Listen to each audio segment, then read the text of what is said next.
All right, I have a question. How do you feel about Twitch banning certain forms of gambling, the stake.coms and all these sort of offshore unlicensed sites? Poker seems like it's still in the clear, but they are basically taking aim at a lot of the big streaming deals. You probably got offered some of that at a certain point, right? Yeah, so I was in I speak to the owner of I've spoken to the owner of every single online casino in existence directly, like they text me like on the daily, like what's up.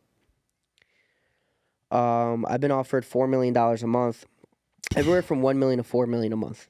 Wow. And I tell all of them the same thing. I says, look, if I accept your offer, I'm gonna make it public. I'm gonna post the contract. It's not a secret. I want everyone to know what you're paying me, how much you're paying me. And what I'm going to do is I'm going to live stream as our contract says. I'm going to put the hours in you want me to put, all this. I don't think you're legit. I'm going to spend every single minute of every hour that you're paying me whatever amount to stream on a mission to expose you for cheating. And so whoever is viewing me is going to see this. Whoever gets reposted gets reposted. Do you think they're cheating how? Real life casinos cheat on American soil that you can walk in and touch. Now, to talk about a casino on a certain island that are being white labeled and they're all ran from the same house and they're all the same company. When I say house, I mean company, right? It's one company. There's a couple, but basically one, and they all just white label it, and one will put whatever name on it, and then whatever. Right. It all comes down to the marketing. Steak, roulette, all this is kind of. I'm not dropping a name, but what it may be, right? And there's no say in what's happening on that island within that office space, right? I've watched so many things that are mathematical, like improbabilities, they're anomalies, right? Coming from these online casinos, and I said, I don't know, man. I said, I've seen this in real life, and I've confirmed what it was in real life. You're talking about a place on an island that you're not even going to allow me to go, and all of this, and I'm just supposed to believe you. All right, we're talking about cryptocurrency and anonymous wallets and anonymous people using VPNs all over the world, coming from an island I'm not allowed at. It's a hard sell. But see, I wonder, because people always try to make that argument about online poker as well. And the thing that I'm a supporter of that theory for online poker, for the record. But this is the thing, is that if I were to, or not me, but like if some pro had, 500,000 hands of them playing online poker and they were able to say, oh, look, I get dealt aces more than I'm supposed to, or look at this statistical anomaly in terms of me getting quads versus somebody getting a straight flush or whatever the fuck it is that seems like it's improbable.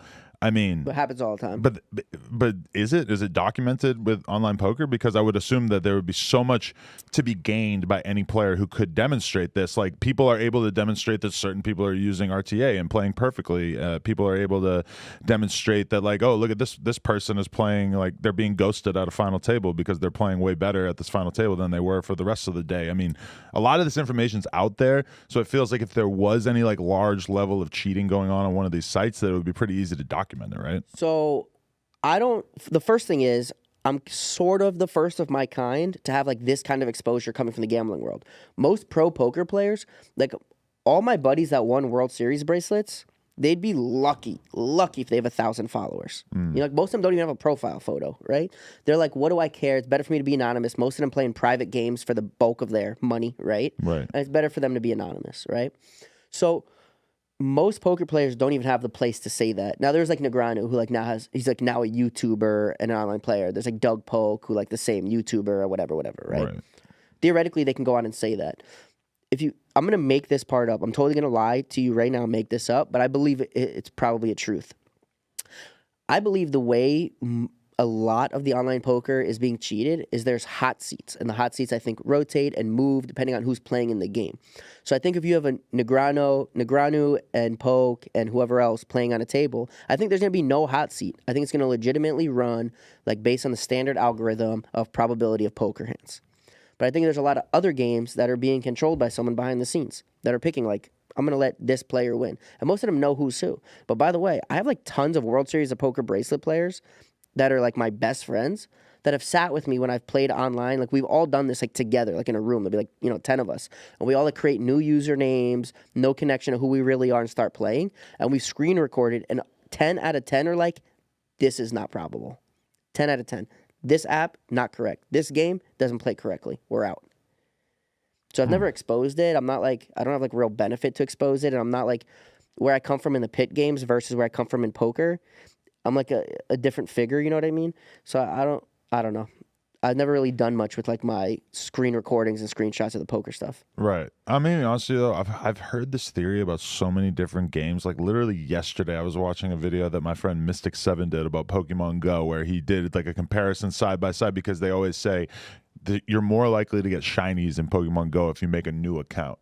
And he did a video where he did a test. He caught 500 Pokemon on a new account versus a 500 on his main account, and it was like the same distribution roughly of shinies, which is like, I feel like there's just like a, I don't know, people love this idea that new accounts are treated differently by the algorithm, and I feel like, or by the RNG or whatever, and it's just, I feel like it's kind of like a senseless accusation to put out there unless you can kind of document it statistically, and I feel like you could by making new accounts on ACR. You could just kind of figure out if the new accounts get treated differently.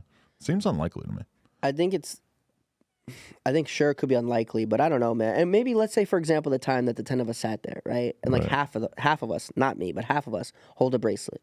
And all 10 of us are like, this is not correct, right? Right. It could have just been coincidence. Like literally the 10 of us could have just literally ran bad and had bad beats for that hour long.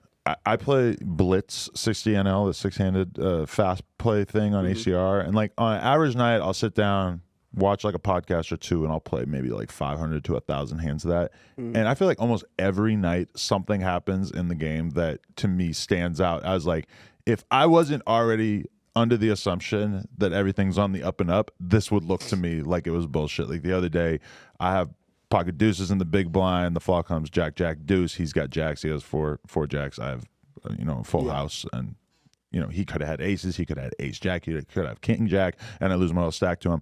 I'm already on the assumption that these things are just going to happen sometimes. So, like, I don't know. You play a lot of live poker, too. I mean. Not a lot. Those are my first tournaments my first live tournaments at the main event. You play cash games, though. What do you mean? I played with you once. We played on Hustler. Yeah. Only on Hustler. Oh, okay. Yeah. Whatever. When you play live games, bro, I'll tell you what. Those hands don't happen. Right. I don't know. Sometimes they do. Nah. Look at fucking Daniel Negreanu the other day, and he gets the running threes. Bryn Kenny has aces. Flop comes ace deuce 5, and Daniel defends with his threes because he has a gut shot, and then it's 3 on the turn, 3 on the river. And this is like huge players at a final table. It definitely happens. It does, but not like it does online. But anyway, I don't play enough poker to like really have a stance compared to how I play in pit games. Right. So, okay, but just to finish on the Twitch thing, do you think that this is a good state of affairs where you have somebody like Trainwrecks TV who's like made this huge platform for himself from playing slots and everything's basically out of a job, from what I understand? I think I know with some pretty solid certainty what's actually happening, and I think what's actually happening is a picture bigger than what's being put in the media, and I don't think it was done to harm gambling. I think it was done to benefit specific gambling.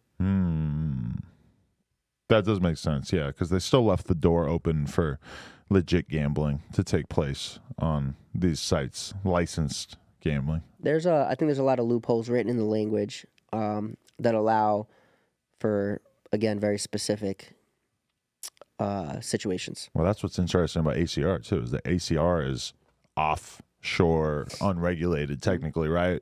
The poker is still allowed on there, even if it's offshore and unregulated, Mm-hmm.